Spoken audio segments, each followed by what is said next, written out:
first thing I have him do is just introduce himself, tell us his name, maybe his age, if he has an occupation. Kitu cha kwanza ambacho angependa kukuuliza ni jina lako, kama una kazi unafanya, pengine miaka zako.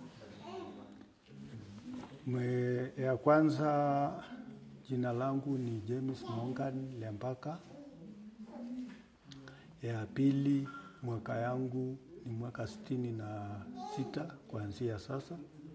Maana nilizaliwa 1947. Sasa niko na hiyo mwaka. So he has 66 years old. 66 years old. How old was he when he learned that? Ulikuwa na miaka mingapi wakati ulipoanza kusoma? Nilianza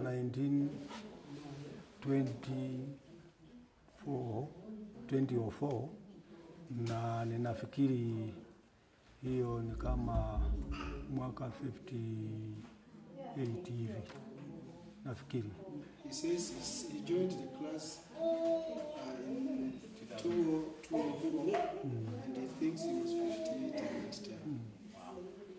So if he could maybe explain to me what life was like for him before he could read. Unaweza kumuelezea ulikuwa na ugumu gani kwa kujua kusoma na kuandika? Kabla sijaanza nilikuwa tu na shida ya kutaka kusoma. Okay, before I joined the literacy class I had problem of knowing how to read and to write. Na niliposikia pastor huyu wetu ameleta hii masomo ya literacy hapa. And when I heard my pastor making the announcement that he would start a literacy program here, nikauliza kama ataweza kutusomesha watu wasima kama mimi. Find out whether an older person like me would also be helped to learn.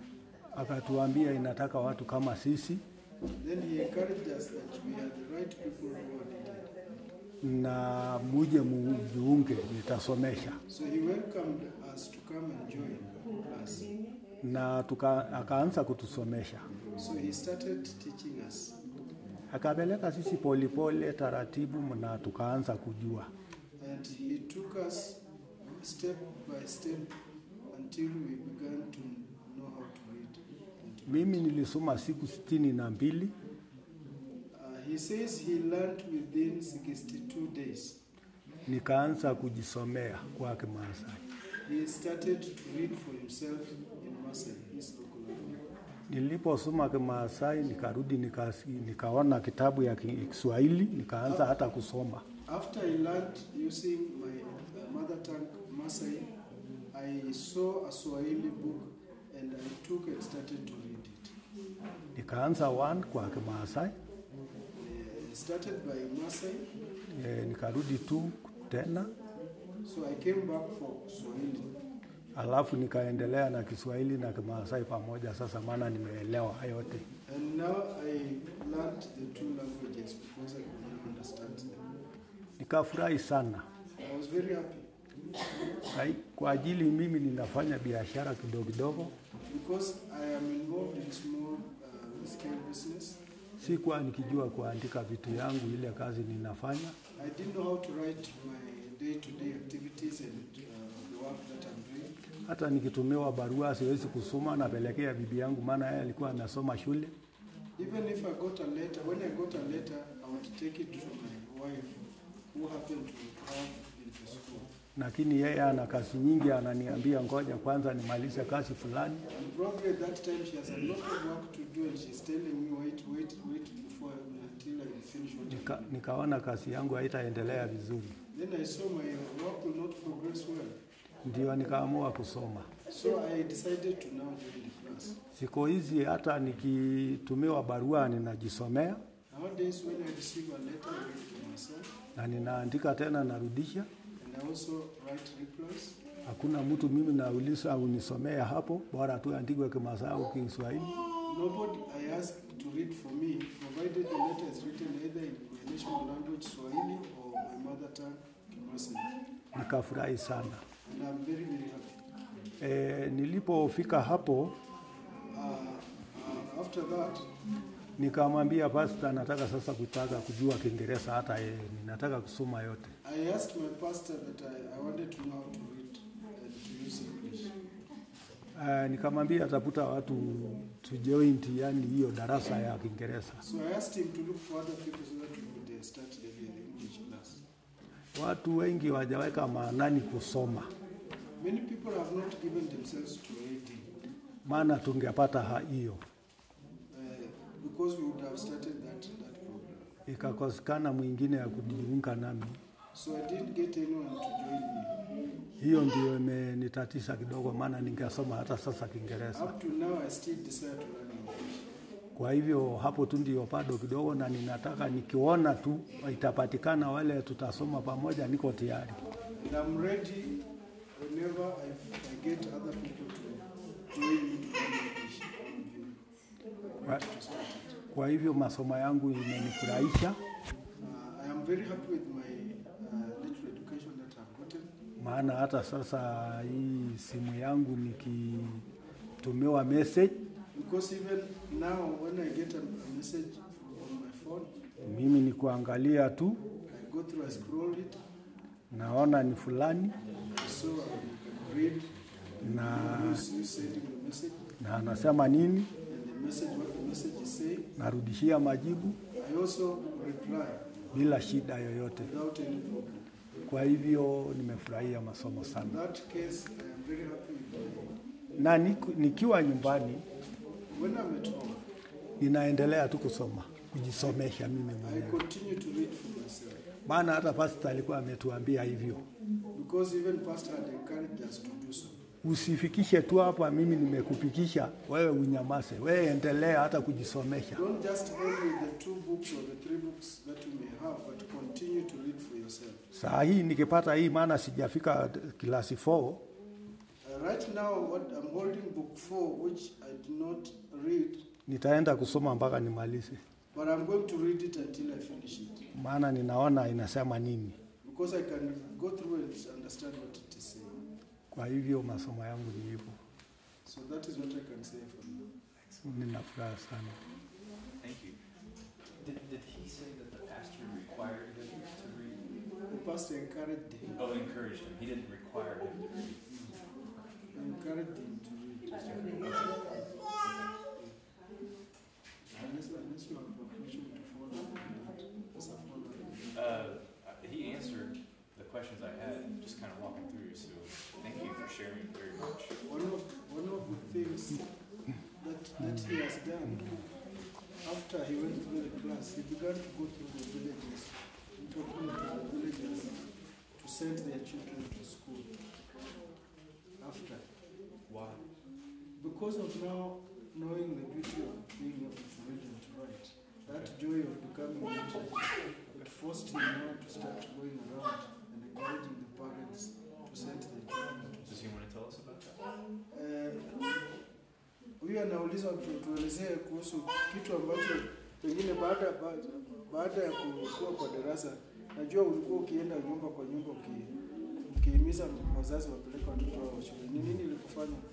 Anasema mueleze kuhusu hiyo. Oh yes. Mimi pia maana mimi sijasomeshwa na msasi. Because me, I was not taken to school by my parents. Nilipozaa watoto, when I gave birth to my children, nikasema lazima wasome. I said that they have to go to school. Siwe kama mimi.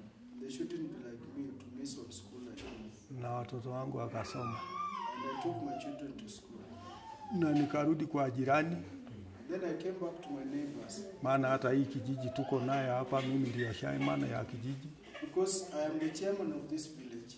Ninaambia hawa watu wote wasomeshe watoto. I go around telling and encouraging my villagers to send their children to school. Na hata wasasi waungane na masomo ya Ngumbaro. Even the parents who have not gone to school to join literacy.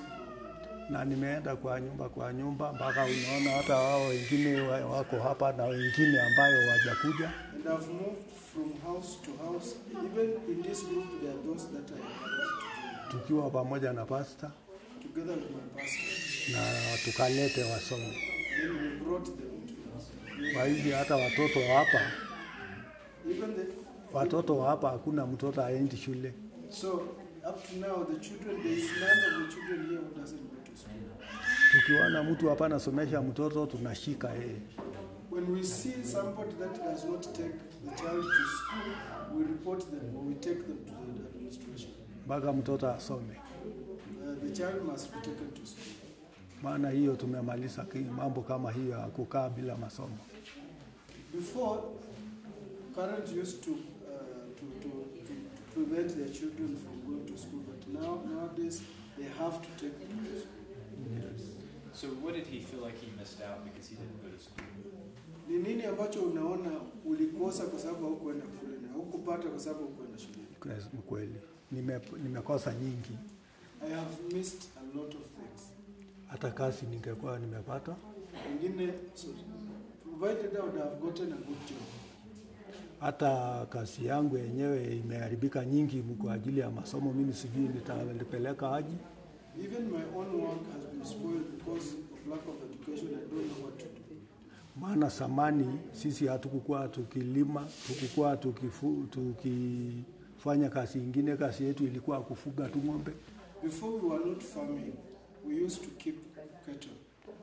Lakini siku hizi lazima ulime ngano, viazi, mahindi, nini. But nowadays you have to farm lots of things like maize, beans, rice. Na unauza To sell. na mpaka ujue vile utahesabu hiyo pesa. You must know how to count. Na kama ujui itapotea. If you can't record, then you will lose.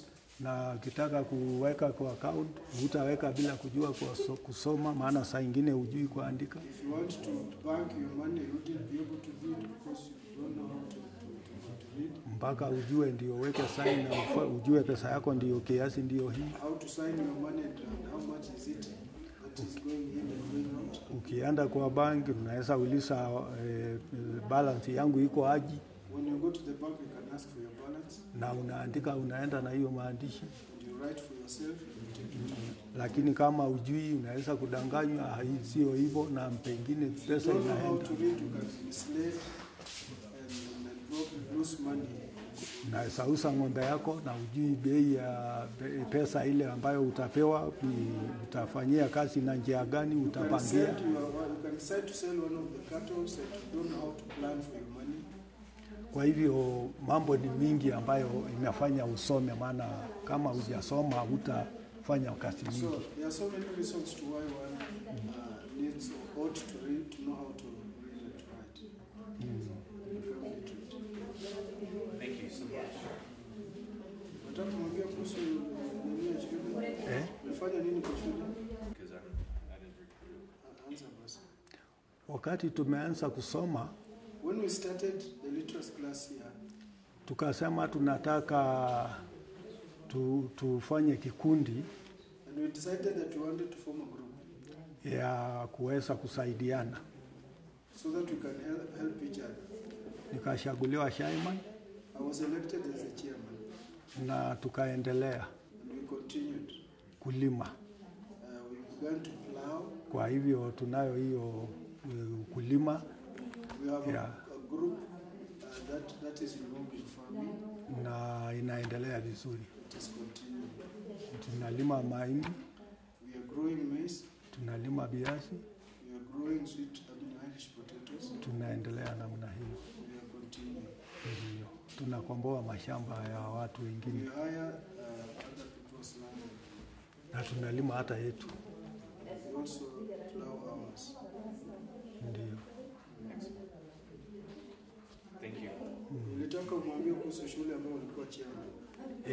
Nilikuwa chairman kwa ajili ya kusimamia hawa wenzangu. Shule gani hii au hii?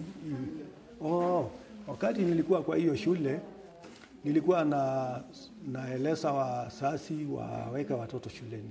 He said he was also chairman of a school, a primary school on the other side. Na kuendelea kujenga shule. And he encouraged the parents to take their children to school and to build the schools. What he learned here helped him. na kuomba serikali walimu wa wengi wasomesha watoto. To go even to plead with the government to send teachers to help. Na hayo yote nimesaidika. And all that have been helped. Maana hata shule tumejenga, We've built school, ni walimu imepatikana, we've gotten the teachers, watoto wamesoma, and the children are continuing. wengi wao wameenda secondary Even a number of them have joined high school now. na nikafurahia. And I'm very happy. Okay, asante. Asante. Do you want him to read something out of the book? Oh, that's fine. Thank you. Asante. Asante. Asante sana.